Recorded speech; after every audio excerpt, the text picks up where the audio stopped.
So when you hear the word greatness, what comes to mind?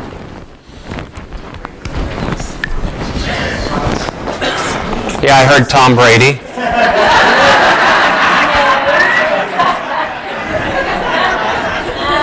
You know I heard Tom Brady.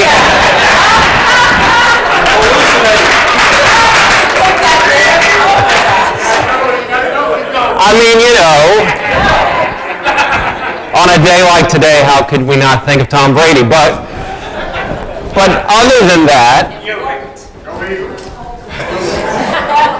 I knew I had the capacity to offend or to bore some of you who don't care about football at all, but I know at least in my family there are a few Patriot fans, so I digress. Greatness. So, what do you think of? Importance? Ha.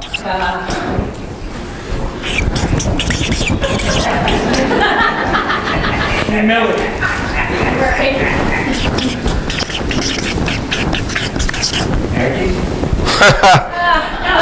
I'll begrudgingly put it up there, but anyway.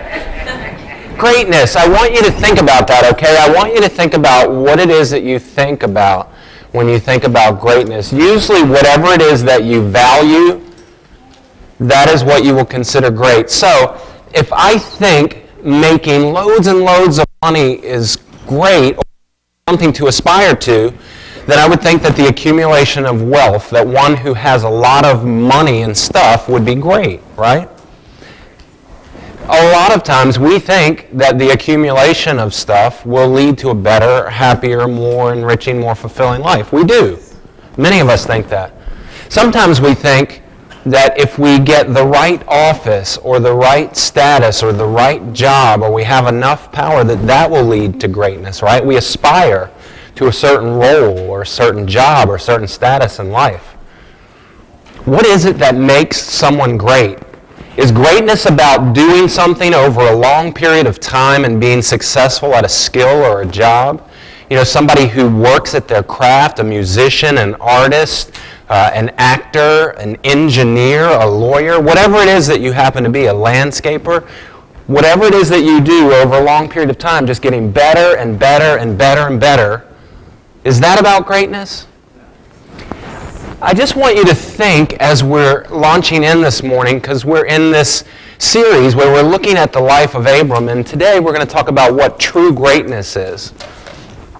And for the purposes of our discussion today, I want us to think about what it means to be great in our characters. In other words, what would it look like when I wake up every day and I look in the mirror and I think about who it is that I am that would cause me to think I'm looking at greatness? That when I see myself and I think about my life, knowing I'm not yet where I want to be, but there are things inside of me that are great. How would I measure that? What would that look like? I think that God makes each of us great. I think that God in our DNA, in our creation, designed each of us to be great. None of us decided one day when we woke up, you know, I think I want to be mediocre. I think I just want to be average or a little below average. Now, some of us might end up there, but I don't think when we were young children that's what we aspired to. I think that each of us in our hearts wanted to be something, wanted to be someone. I think all of us want to be great. Sometimes the stuff of life squeezes that out of us, but if you could get to the root desires of our heart, I think God put in our hearts a desire to be great. And I think that all of us are great. But sometimes there are obstacles that we have to navigate. There are places in life that we have to deal with. And sometimes those very things, those obstacles, those difficulties, those trials, they are the very substance by which God will use to make us great. Or not. And depending on how we respond when we hit those spaces will determine just how great or not we are. So if you have a Bible and you want, if you don't, you can just listen. But if you have a Bible and you want, turn with me to Genesis chapter 13. Genesis chapter 13.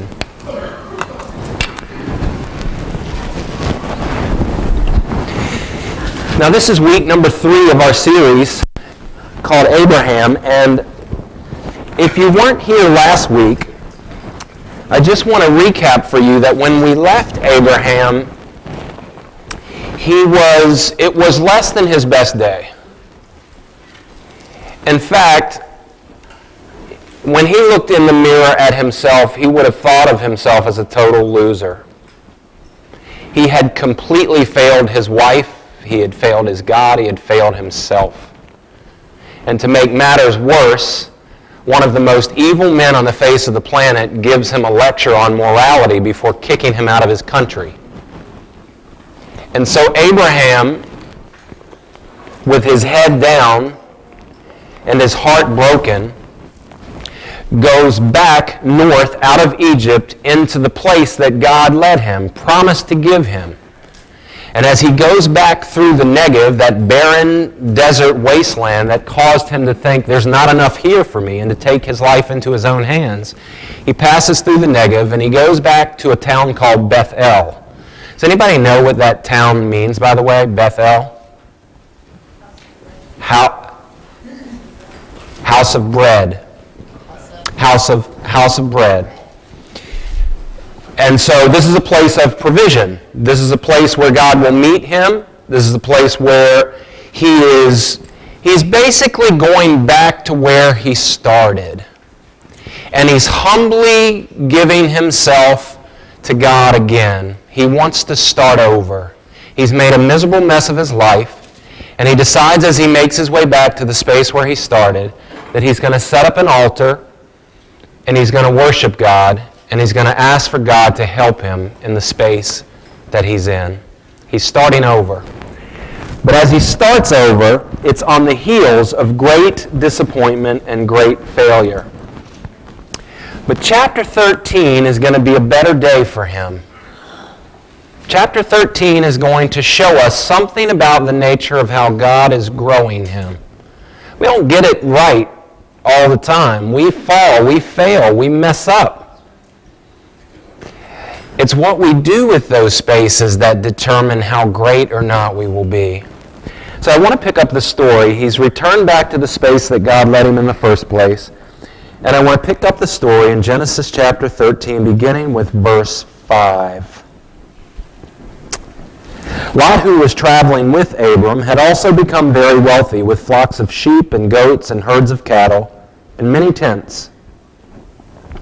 But the land could not support both Abram and Lot with all their flocks and herds living so close together.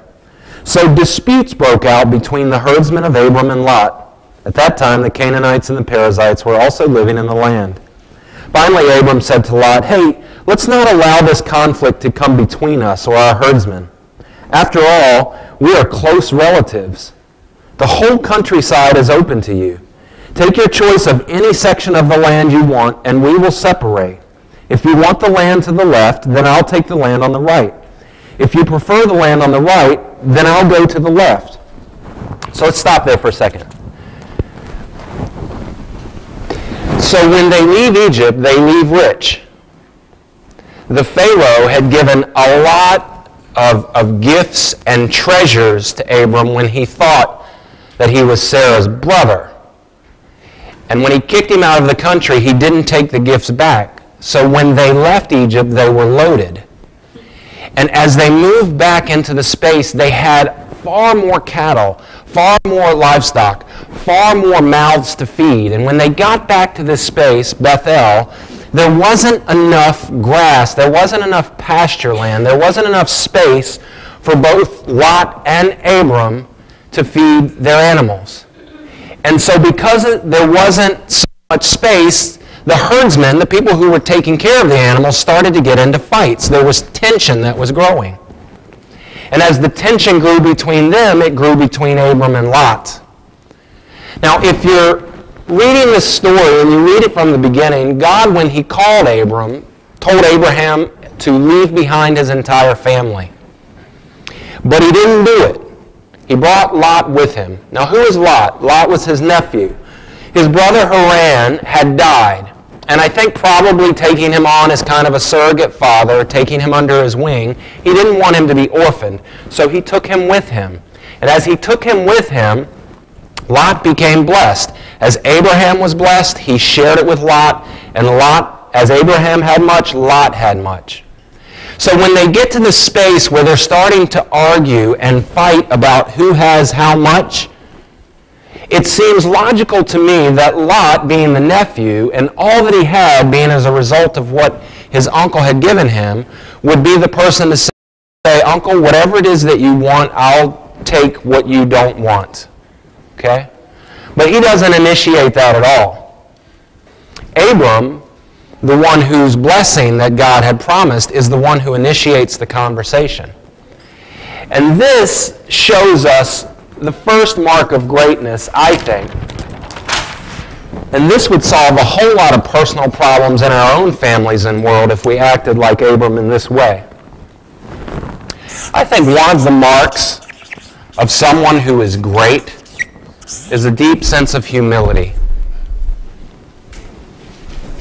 Abram could have grabbed Lot by the collar and said, "You little pipsqueak, don't you know that everything you have is because I've given it to you? You're lucky to have anything. Now take your stuff and get out of here," and send him off somewhere. He had every right to do that. He could have done that, but he didn't do that. Do you remember in chapter 12 when Abram freaked out because there wasn't enough, and he took what God had given him, he took his own life back into his own hands, and he decided that he was going to seek a different direction, a different course, and he went down to Egypt? God never sent him there.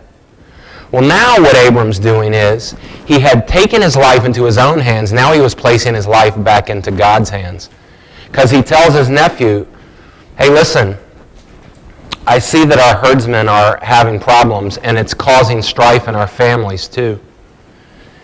And rather than argue about who gets how much, I'd rather just be at peace with you.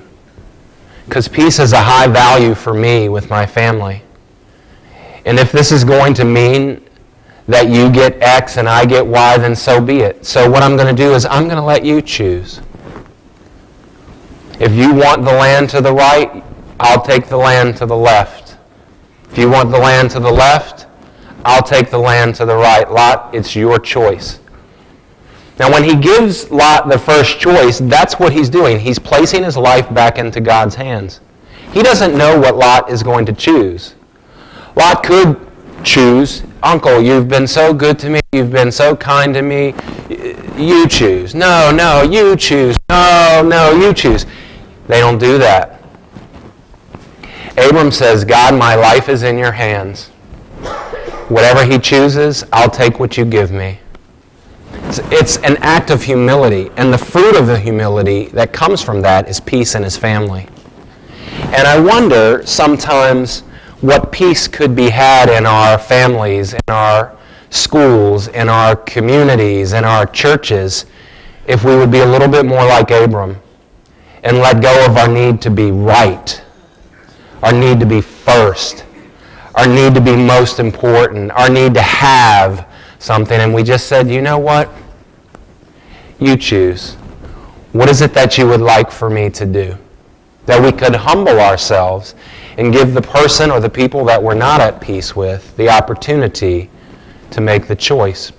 Because ultimately, when we give somebody the option to make the choice, we can't control what choice they're going to make, can we? And that's why we don't often do it. Because if they make a terrible choice, then we're stuck. But this is the idea of one who is trusting God with his life. He knows his nephew probably as good as anybody. He knows he's a little greedy. He knows he's a little immature. He knows that in his heart, he's not yet at a place where he's trusting God with his stuff. He knows that his nephew is wanting to possess more and more and more, that he's greedy. And yet, he gives Lot the first choice. And so he says, "Look at all the land that we have. You want what's to the left, you take that and I'll go to the right. You want what's to the right? I'll go the other way.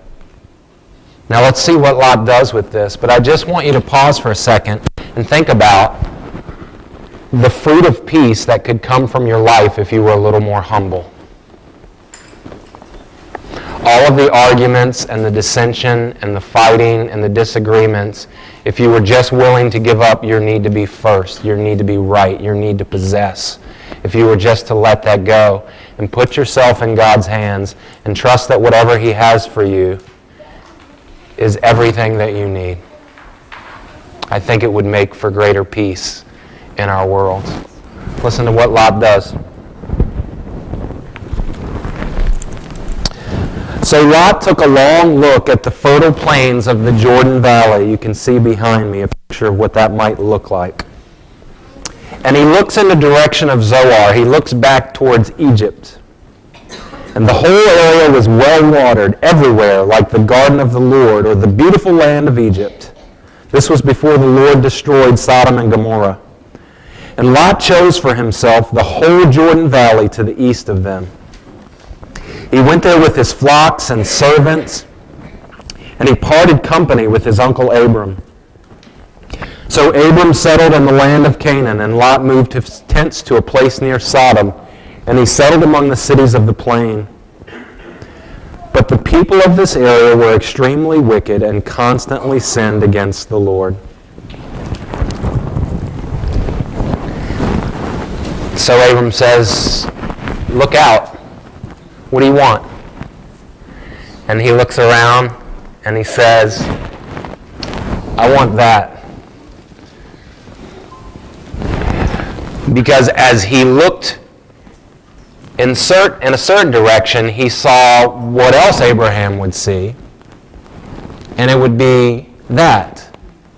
It wasn't nothing. It wasn't sand. It wasn't complete desert. It was just more arid. It was more brush. It wasn't fertile like he had seen before. And so if that's you, what do you choose?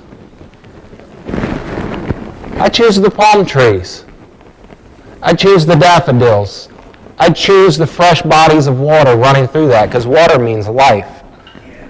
And he knows that as long as he has that, he'll never have to experience famine again. And so he thinks to himself, I want that. Why? Because it reminded him of when he was in Egypt. Now, Egypt was a time of failure for Abram, but Egypt was a time of intoxication for Lot. Lot got a taste of the good life. Lot got all of the gifts that Abram got. He was shared with him, and he thought to himself, I want to be somebody. I want to be great. And my best chance for being great is living in that land. Did you notice when Abram posed the question, which one do you want, that he never asked God which land he should have? There's never any place where he goes and sets up an altar and seeks God's direction for discernment and guidance and wisdom. He never once asked God at all which land he should have. And he never once asked Abram what he wanted. The idea is he didn't care as much about what God thought and as much about what his uncle thought as much as what he thought and what he wanted. He was selfish.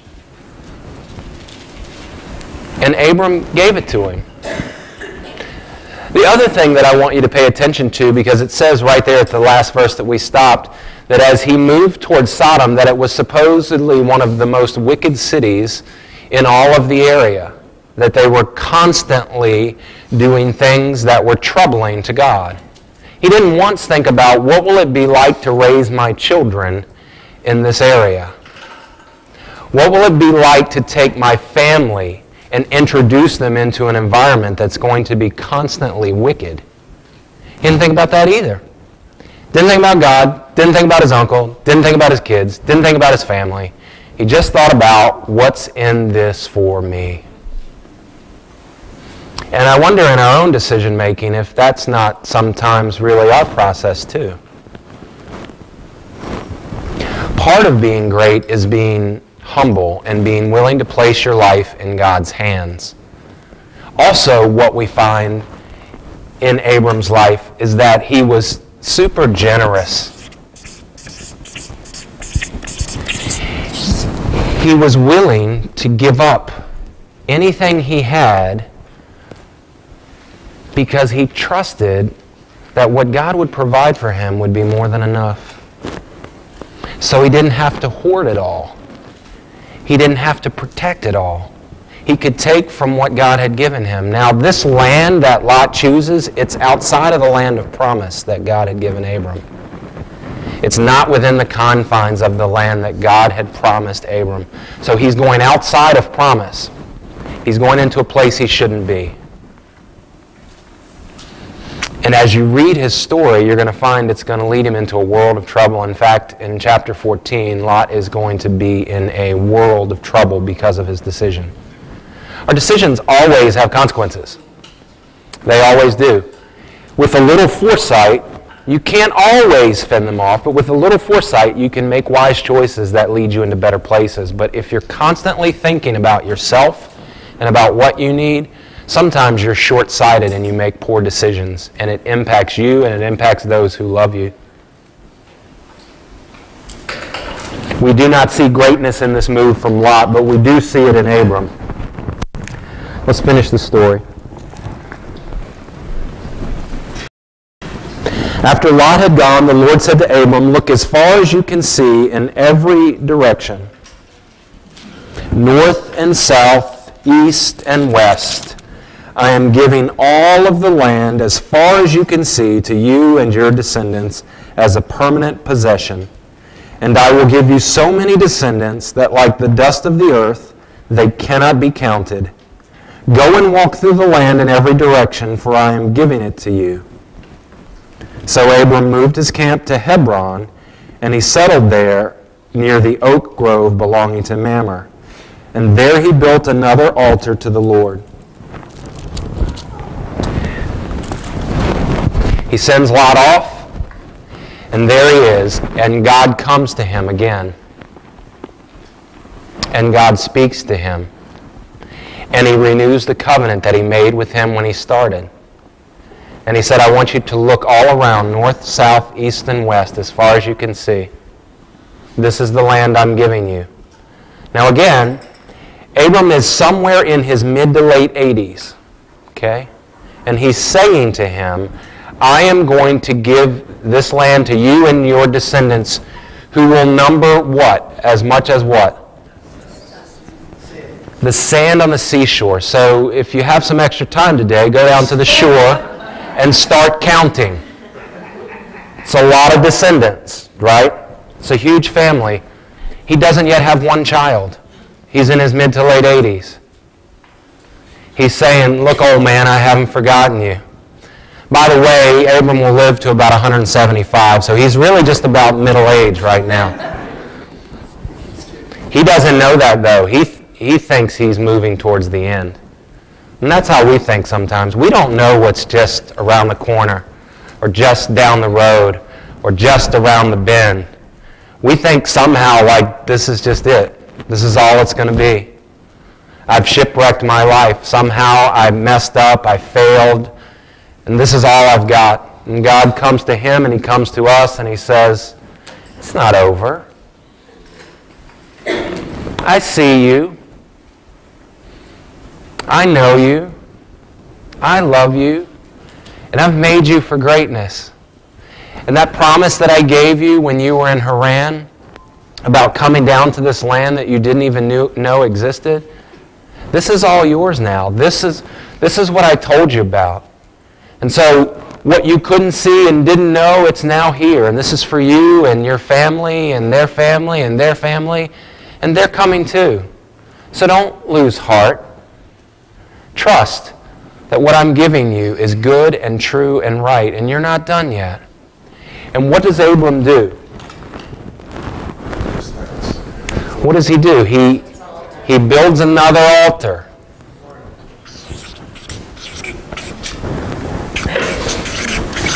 And he expresses his gratitude. He doesn't get that land that Lot got that looked so rich and lush and beautiful. He gets what God gave him, and that's enough. It's more than enough. As you follow his life, every time Abram's conscious of God's movement in his life and he's reflective, he sets up an altar and he gives thanks. Every time he ceases to set up an altar, he finds trouble. It's just a picture of one who is consistently looking towards and orienting his life around God guiding him or not.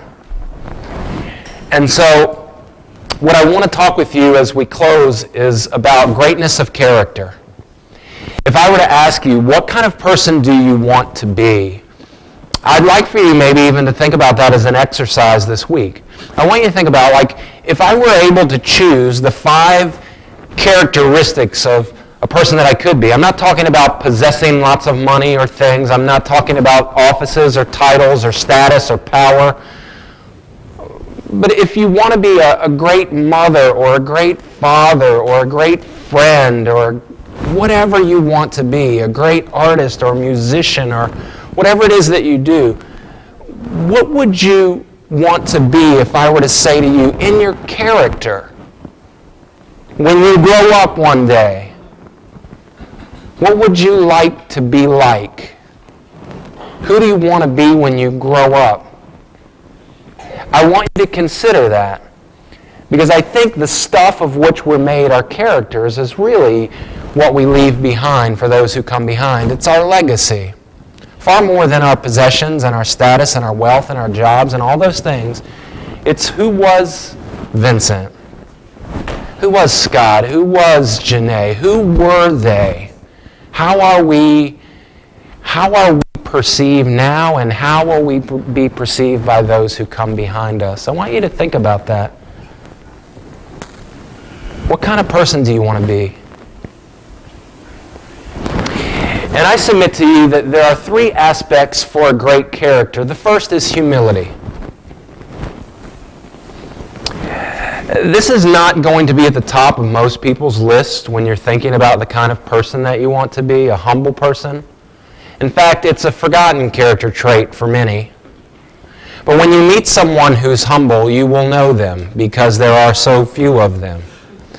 This is a person who has no pride. They don't need to be first. They don't need to clutch and possess. They are happy with what they have. They are trusting God with what they don't have. Humility is probably, I would say, if I were to list in terms of character traits, it would be towards the top of mine for who I would want to be. I would want to be humble, because when I think of the Christ, this is one of the key character traits that I see in him. He had the power of God, but he became one of us. And I want to say to you that humility comes to us in a variety of ways, but the chief way that humility comes to us, you're going to want to remember this, but you're not going to like it. The way that humility comes to us is through humiliation. But none of us want to be humiliated, ever. I think the reason that Abraham was so humble is because he was so humiliated in Egypt. I think that there was something in Egypt that broke him. And there are times when our pride will have to be broken before we can get to this space where we can humbly submit ourselves to God and trust all that we have and all that we are into his hands. Not looking down on others, not making judgments against others who possess what we don't have, but humbly being at peace with ourselves and with others. But I think sometimes, in fact, often, humility has to come through humiliation. And so that's why we don't resist it. In those places where we are broken, we oftentimes don't want to hit that space. We avoid it. We resist it as much as we can. But oftentimes, God will take something really, really, really, really bad and do something really, really, really, really good with it if we stay open. God has the capacity to take like our worst stuff and bring out the best in us. It really is dependent upon our posture. And I think if we're going to be great, we might start by looking at becoming more humble. I think the fruit of humility led to Abram having peace in his family. And if you don't have peace in your family, perhaps it's someone else's fault, but perhaps it's yours. Maybe you could be a little bit more humble in the way that you approach the people in your personal world. And even if they don't respond in kind, you know what? Lot didn't respond in kind. Lot was still greedy. Lot still made a bad choice. But it wasn't about Lot for Abram. It was about him. We're never acting a certain way so that we can get other people to act a certain way. We're acting a certain way because that's who we are. And that's who we want to be. So just because you're humble, don't expect everybody else to become humble in response. They're just going to be them. Who do you want to be? Humility is at the top. Then I think generosity is a great character trait. I know that when I'm around selfish and stingy people, I don't want to spend much time there. You get that feeling too? You know when people are stingy and selfish. Some people perfect this art. But you also know when you're around a generous person. And I've been around a number of generous people in my life. It has inspired me to be less stingy than I am. This is an area that I'm growing in, have needed to grow in. Because when I grew up, my dad and his dad lived from a place of scarcity. His dad grew up in the Great Depression. Didn't trust the banks because he lost everything he had. He would come home every night and count his cash, and he would keep it under his mattress because he was afraid of losing what he had. And he passed that on to my dad, and my dad would always talk about all of the bills that were coming in and cutting off all the lights and closing the windows. You're going to heat the outside? You're going to cool the outside? And every day I heard about the money that was going out and that we weren't going to have enough to come in. So I grew up in a home of scarcity. And guess what? When you grow up in that environment, if you're not careful, you become very stingy. And for the course of my adult life, I have had to fight against the ideas that were passed on to me. And this is not easy, but do you know how you become a generous person? This is what I've learned. Do you know how you become a generous person if you're not? You become a generous person by giving stuff away. Now, not just the crap you would give to a yard sale of things you don't want anymore, stuff you could care less and you're just cleaning out your house and you really just don't want it anymore. I'm talking about taking something that means something to you, something that has value to you, and that you think would bless somebody else, and actually just giving it away. Because once you give it away, it no longer has a hold on you. But the reason that so few people are generous is because it's so hard to do. Do you know how hard it is to give away stuff that means something to you? But if you do that, then your possessions can't have you. It is fine to have a lot. Just make sure that your stuff doesn't have you. Okay? I think God blesses us. Don't ever feel bad about being bountiful or resourceful or fruitful or having stuff. It's good. Just make sure it doesn't have you. So I think humility and generosity, and I think gratitude is the last that I would say. It's the same with stingy people, ungrateful people. I just really don't want to spend much time with them. Why? Because I become like them, sort of. It's like looking at your world and focusing on all of the things you don't have.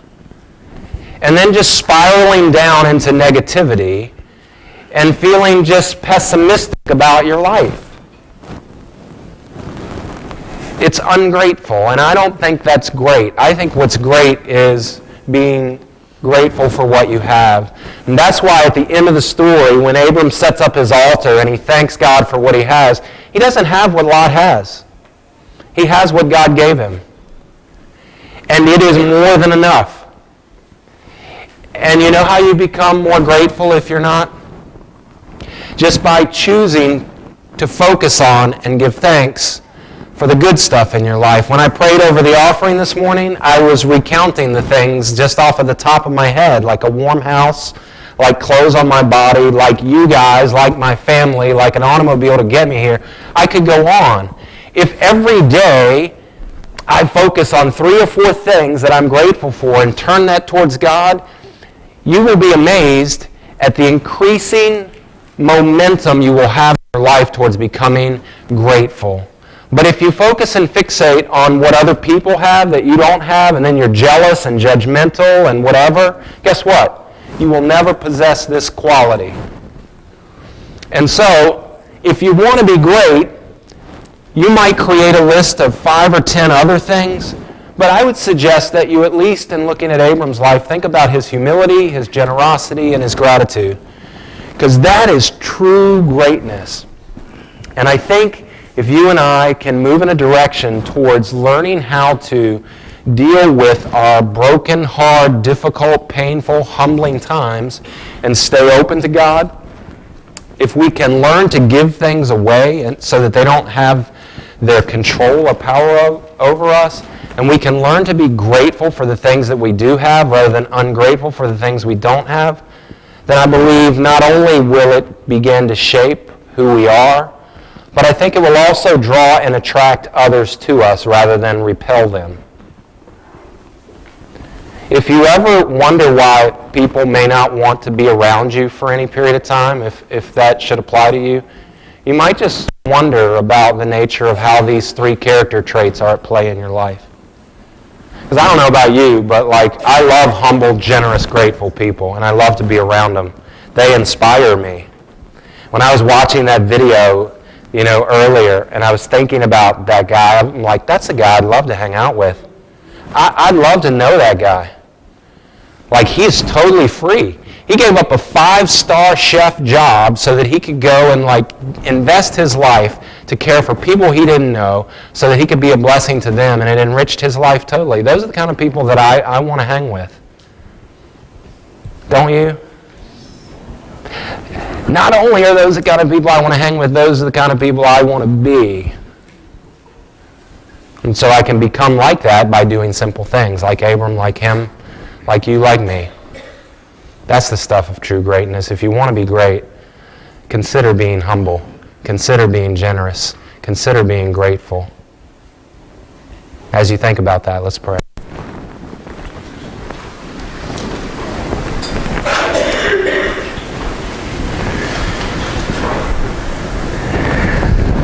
Lord, I pray that we would just continue to learn from Abram's failures, to learn from the places that he didn't get it right, and to learn from the places that he did. Because that's us. We get it right and we get it wrong. And we get it right and we get it wrong. And we fall and we fail and we succeed. God, I pray that in an ever-increasing way that you would just be growing our souls and helping us to become better people, great in our characters. Because I want to be great, and I know that you put it into each of us, that desire. Help us to pursue greatness, to be the people that you made us, to live into the best versions of ourselves, that we would honor you in all that we say and all that we do, and bring glory to you and blessing to this earth. In Christ we pray. Amen. Amen. Would you stand?